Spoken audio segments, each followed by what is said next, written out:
But if you are not setting aside time or paying for your trainer and trainee to get together after a shadow tour to talk about what happened, to answer the questions of the trainee, then you are doing this wrong. Hi there, Kelsey Toner here, the founder of Guest Focused Tour Business Coaching, where every day myself and our team of tour business coaches are helping you build a thriving, profitable tour business. In this video, we're going to be covering mastering tour leader training, 6 essential training techniques. Not only are we going to go through these one by one, but we're going to share some of the most common mistakes that we see tour operators making when using this technique. And we'll also share some real world examples to help inspire you. I want to quickly introduce one final concept before we dive into the 6 techniques. And that is the idea of backstage and front stage training. Now, this was shared with me by one of our amazing coaches, Simon, who worked for many years recruiting and hiring for Fat Tire Tours, incredible tour company that scales across multiple cities in Europe and even into North America. And they used this term. And so backstage meant training that was happening away from your guests. And front stage or front of stage simply meant that that training was taking place in the presence of guests. So for each one of these techniques, I'll also share, hey, is this something that's happening backstage or front stage? Let's dive in. Our first training technique is classroom or presentation. This is backstage, of course, there are no guests present, and it's kind of what we think of when we think of a traditional training setting, when information is passed from one person to another or one person to many. Now, we can make this more engaging with handouts, with visual aids, or activities and exercises that you could do during a presentation. The biggest mistake we see tour operators making with this is much of this content can actually be recorded and put into a video format. This means that your new staff or staff year after year can use these same videos and also get this training at any time, anywhere. Keep in mind, some of that training can also be screen recording with voiceovers. So if you have some core training on maybe the scheduling software or the booking software that you use, this is a great thing to record so that you can save time, you can save money, and it's easier for trainees to use this type of classroom or presentation training when they are not necessarily all in the same room. Now, this training technique is actually quite flexible and can be used for pretty much everything except route familiarization and maybe some tour content and logistics. Let's go through some examples. Well, perhaps a trainer tells the story of the company, its founder, and important values, or even better, you record that on a video. Maybe you have a trainer who's reviewing the procedures for a number of potential emergency situations on tour with a handout that summarizes some of those important steps. Or the final example, maybe your trainees are required to watch 5 bicycle repair training videos before attending a live session where they can practice these repairs on your bicycles.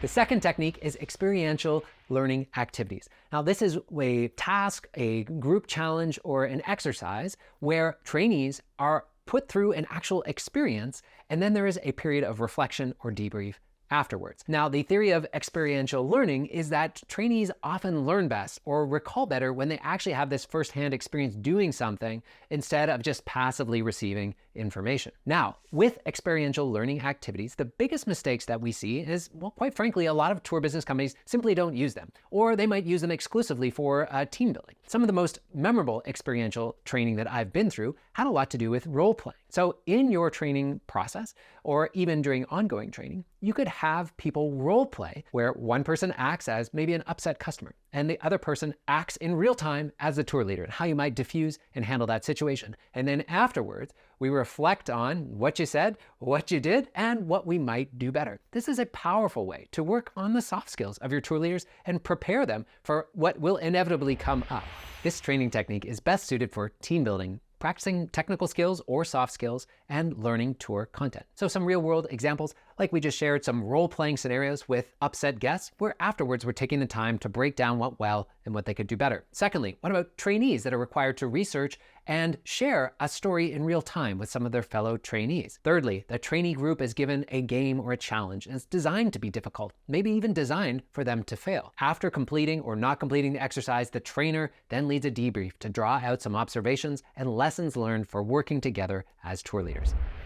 The next training technique is route training or route training, depending on what part of the world you live in. Now, this is backstage, meaning there are no guests present at any time. And essentially, the trainee is given some instructions or documentation, and they can go and familiarize themselves with the tour, right? They could meet some of the important suppliers or contractors or venues that you work with. They can find some of the key logistical information. Where are their bathrooms? What do we do in inclement weather? Now, this can be done alone, or you can get some efficiency if you are in a training environment, if you have an experienced tour leader or a trainer who can then do this in a one-to-many environment. Now, some of the biggest mistakes or potentially the biggest opportunity here is to have better, stronger, and more detailed tour documentation. Essentially, if you are reliant on a key trainer or you yourself, then that is a cost that keeps happening year after year, where you could find a lot of efficiencies in having a really robust tour documentation where these familiarizations could happen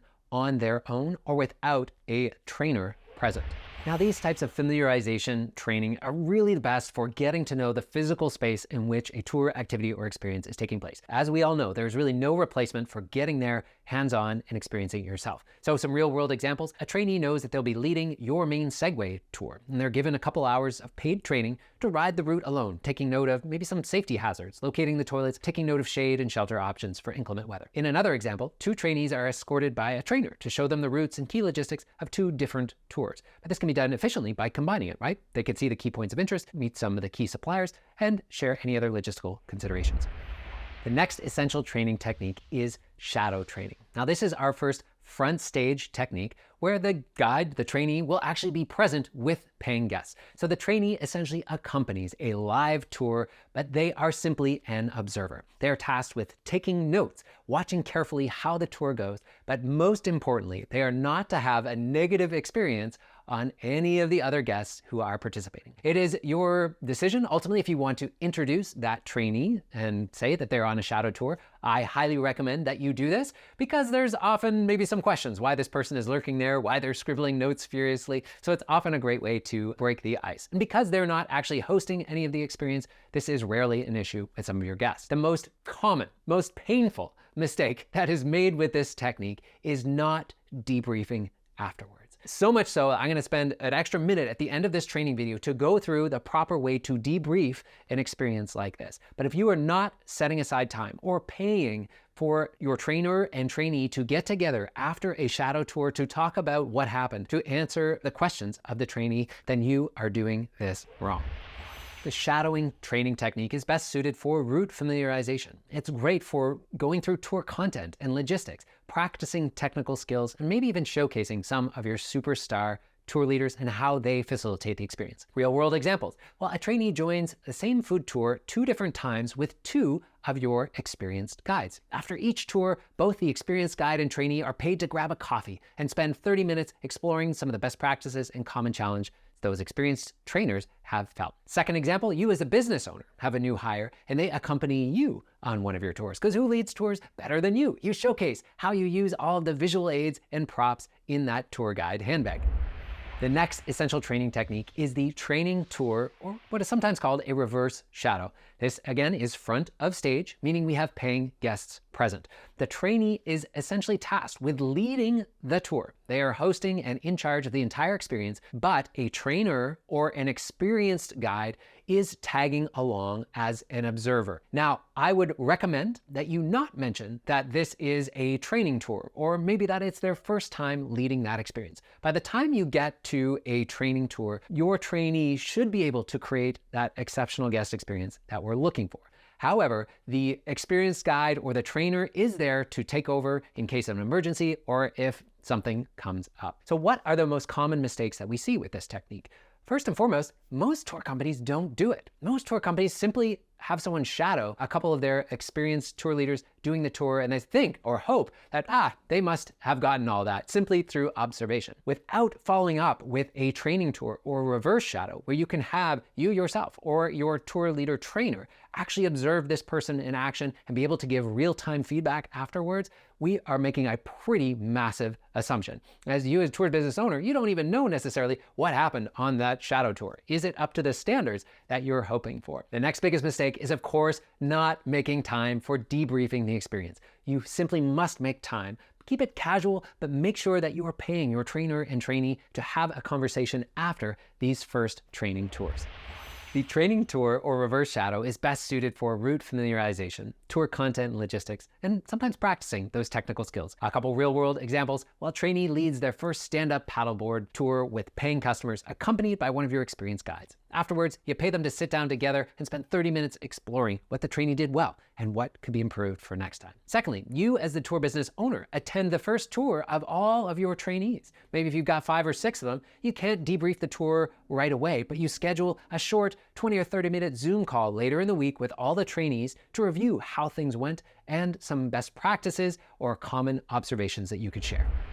Our final tour leader training essential technique is that of coaching, mentoring, and ongoing training. Now, this is backstage, meaning of course there are no guests present. However, this can take lots of different forms, but essentially you are working with that contractor or that employee after that initial training period. We highly recommend having systems in place that are set up at the start of the season and communicated with those new hires. Meaning, I would recommend, for example, a post-training check-in, a mid-season check-in, and then an end-of-season evaluation. One of the biggest mistakes we see with this training technique is that it simply isn't happening. Someone has essentially said, okay, training is over. We take off the trainee badge and we assume that they're just a great tour leader. And there's really no investment in soft skills development, in coaching, and helping them develop into stronger tour leaders. So beyond that, I would say that these mid-season check-ins are something that are often forgotten. In fact, we even have a free gift for you. It is a tour leader coaching card, and it is a fantastic tool for having frank and open discussions with some of your tour leaders about their performance, whether that is at the beginning of the season, mid-season,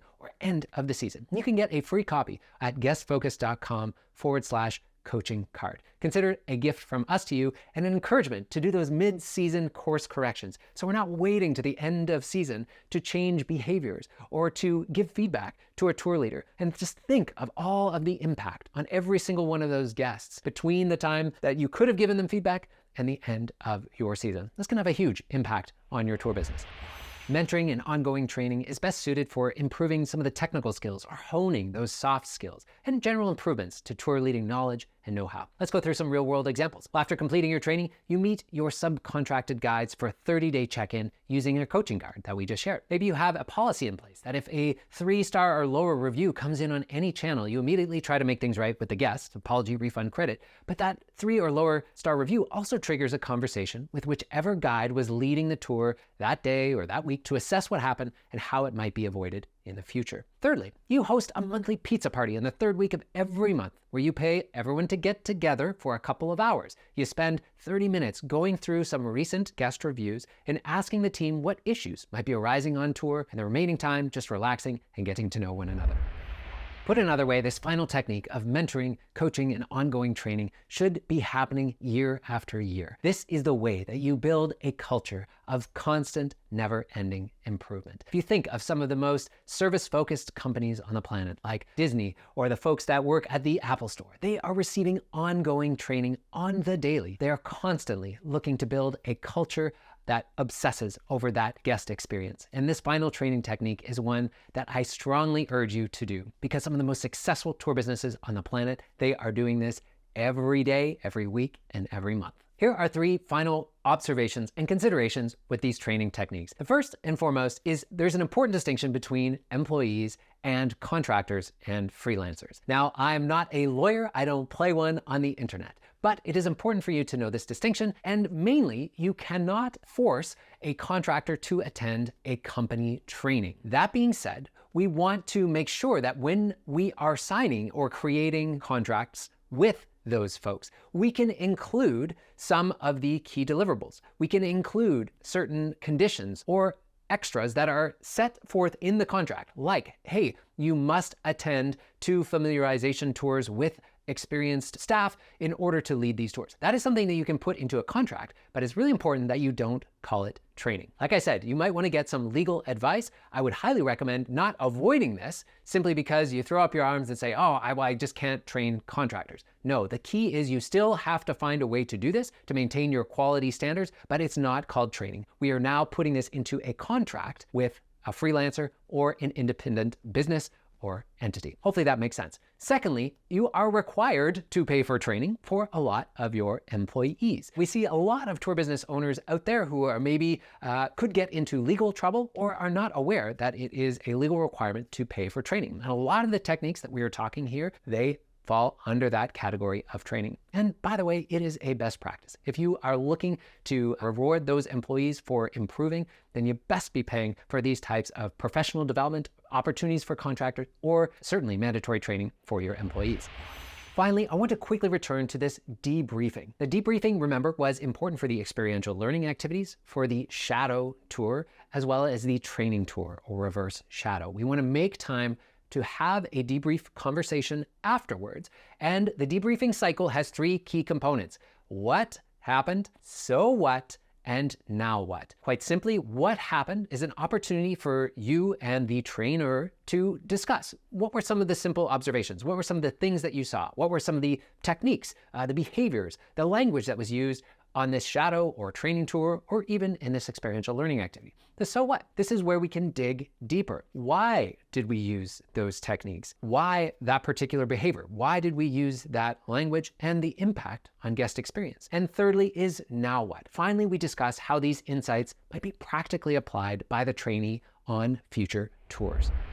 Let's walk through an example to make this more concrete. So we have a trainer and a trainee, and let's say it is a shadow tour. So they came along and they watched the more experienced guide go through the entire tour. Afterwards, we've set aside time, and now the trainer can facilitate this debriefing conversation. The first stage is what? So we can ask some simple questions like, hey, what were some of the things that you saw me doing here on the tour? Let's say the trainee responds, well, I actually saw that during that midpoint break where we have that snack, it seemed like you were asking a couple of the guests how their experience was going. And now we have an opportunity to actually clarify what happened. That's a great observation. Actually, what I was doing is I was making sure I went around and checked in with every single guest and every single family member and asked how they were doing. You can see here how if you didn't have this opportunity to debrief and actually talk through, that may not actually come through to the trainee. Secondly, we move on to the so what. So when we're exploring this observation, we can now say, well, here's why that's important. We want to go around and actually check in with each guest for a couple reasons. One, we want to preempt if there's any challenges or